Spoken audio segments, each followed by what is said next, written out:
Araw po sa inyo, ito na naman po ako. Meron po tayo isang interesting na tatapikin. Um, Ito po yung matagal na pagtatalunan. Which came first? The game chicken or the egg chicken? Ito po siya kay Donald Phillips. Ito po yung reference natin. Okay. Iimbestigahan po natin kung ano talaga totoo. Teka lang o.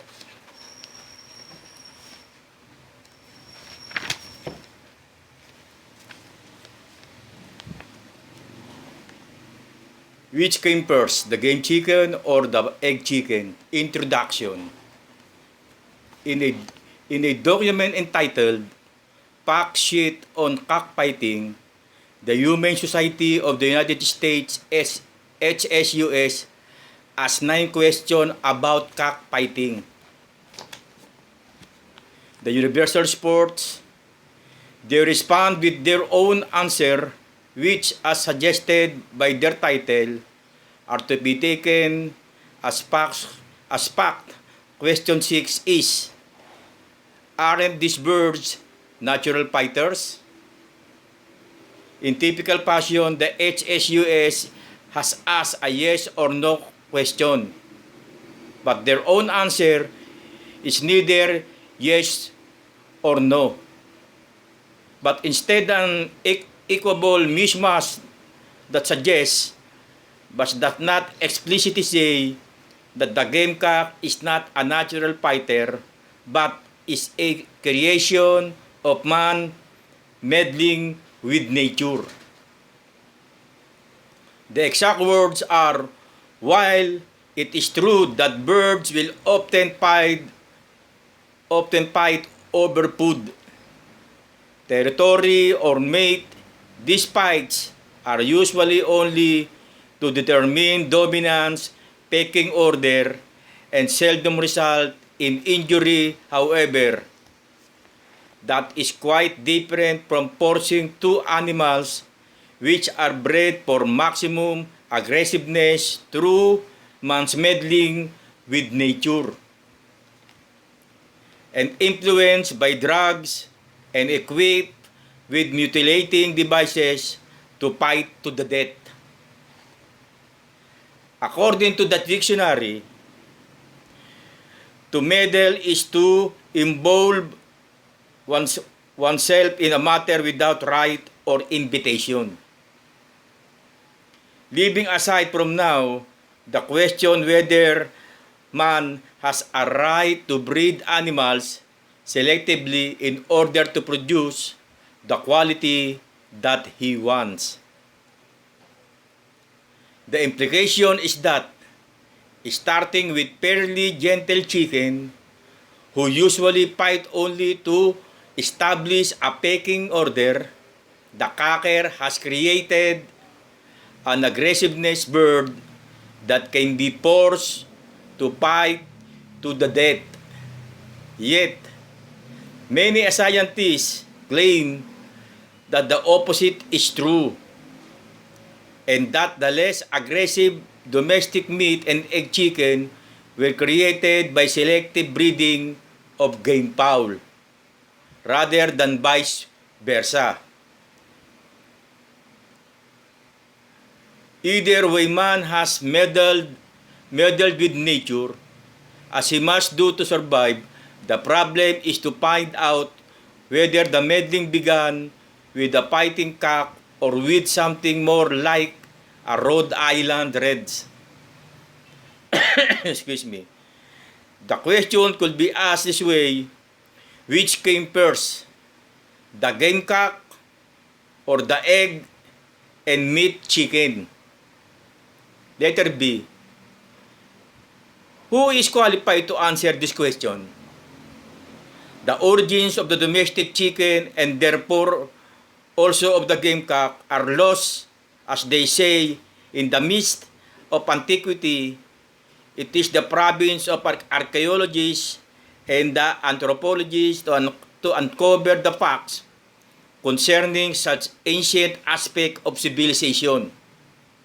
The earliest information has to rely on the interpretation of archaeological discoveries of bones and other artifacts, but later, in advanced civilization, literary record became available. Even after centuries of study, there is still no clear answer to the question of where and when chicken were first domesticated. Although recent discovery in China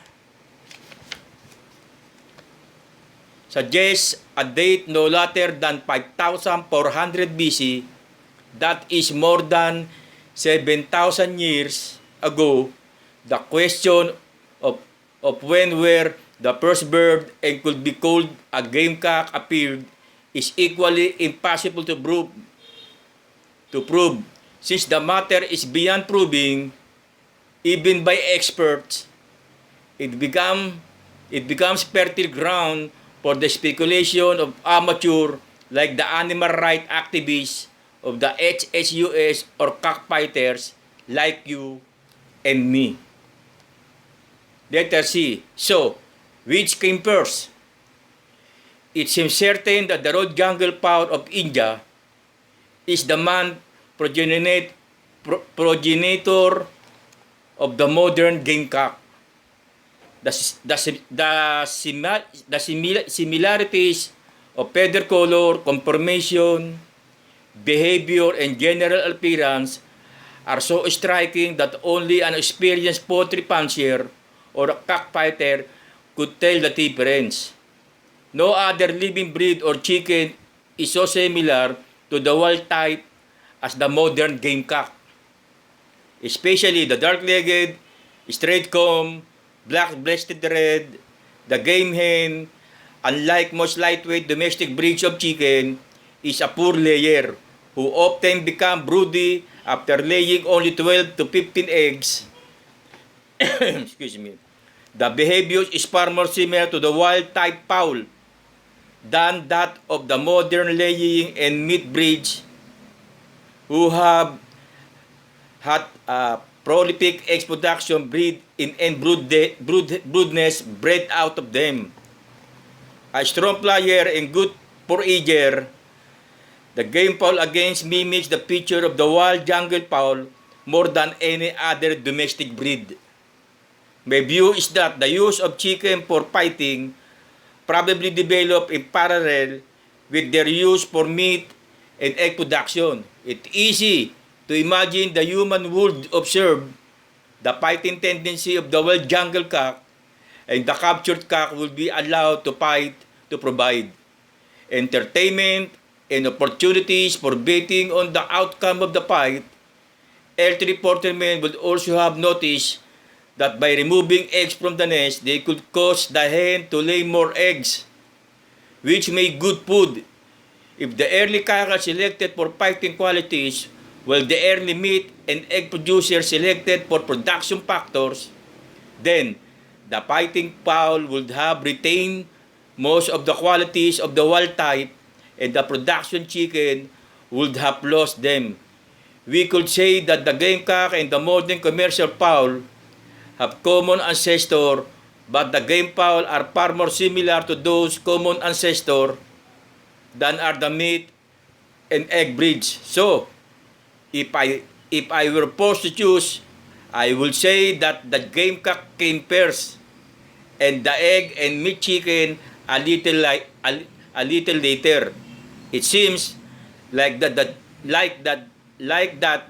different type of chicken develop more or less in parallel, but the game fowl has to term for more similarity to the wild natural chicken that existed before what SUS call man meddling with nature. Okay. Alam niyo na kung ano po nauna. Manok po ang nauna. Maraming salamat po. Tinapi ko lang. Please subscribe, like, and comment. Maraming salamat po. Interesting topic. Okay, maraming. Susunod po ulit, I'll be back.